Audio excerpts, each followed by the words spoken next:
Hey, how about that? It says here there's another state that's going to abolish the death penalty. Oh, is that right? Yeah, instead they make you share a popsicle with Tom Waits. What state is that? I don't know. I got toothpaste on the article. Looks like Oklahoma. Ah, yes, where the wind comes sweeping down the pike. That's how it all started, right? This is at college. You did The Life of Larry. When you watch that, your very first kind of proper animation, what do you think? Not very proper. Yeah, that was that your pathetic attempt at a British accent? Yeah, it's not very good, is it? Didn't really? work. Oh God. Yeah, and I've yet to make any kind of profit off of it either. But I look at it and it ironically doesn't look that much different, I guess, than what I would do now if I had to sit down and.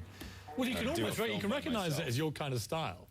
Yeah, even it's very amateurish. Well, there are a lot of. I mean, that's obviously The Life of Larry, which is my degree film from college, and most of those gags have been pillaged for Family Guy. It's a very crude, very early version of Family Guy in a lot of ways. And when you had this kind of vision, what was the ethos always going to be? Has it maintained a consistency? Did you always have this absolutely clear idea of what eventually you would love to do in animated form? No. When I was in college, Disney was having their second golden age. Beauty and the Beast had just come out, and they were doing these really amazing movies, and that was what I wanted to do. I wanted to go and be a Disney animator. And then that would not have worked. No. I got out here and I found out that you start hearing these stories that just make it seem like Theresienstadt, and so I said, well, maybe that's not for me.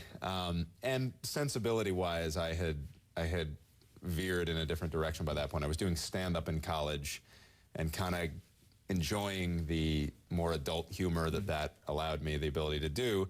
And at the same time, obviously, The Simpsons had gotten a lot of traction and rewritten the rule book for primetime television animation. There was now really a whole new genre that was available to produce in, and I said, well, that's kind of more what I want to do. Well, you think you're right. Simpsons only 10 times as vile. Was that the idea?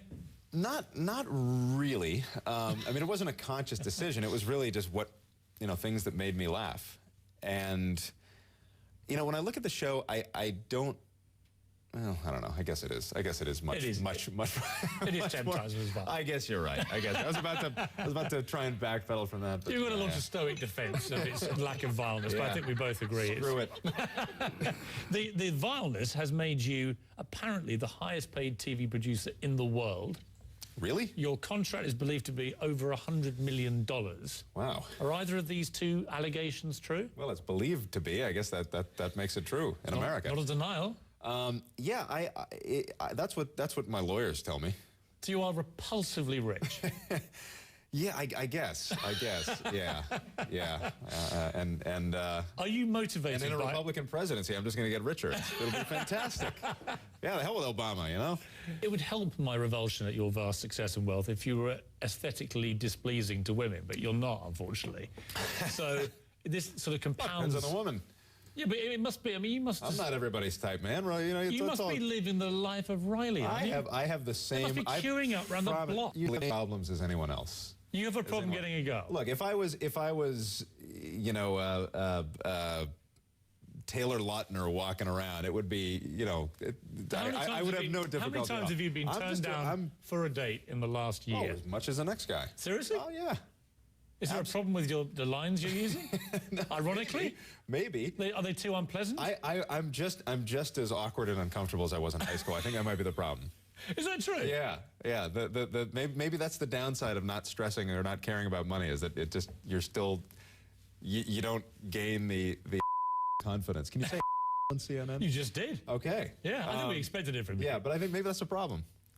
Extraordinary. Just one theory. We're going to take another little break as I reel from that confession. And I'm going to talk to you about you as a Family Guy, because one of the great stories about this is you found out Family Guy was being picked up from your mother, who had read it in the trades, which is an extraordinary story. Yeah. So I want to talk to you about that and your mother, who I know you were extremely close to. Oh, right now? No.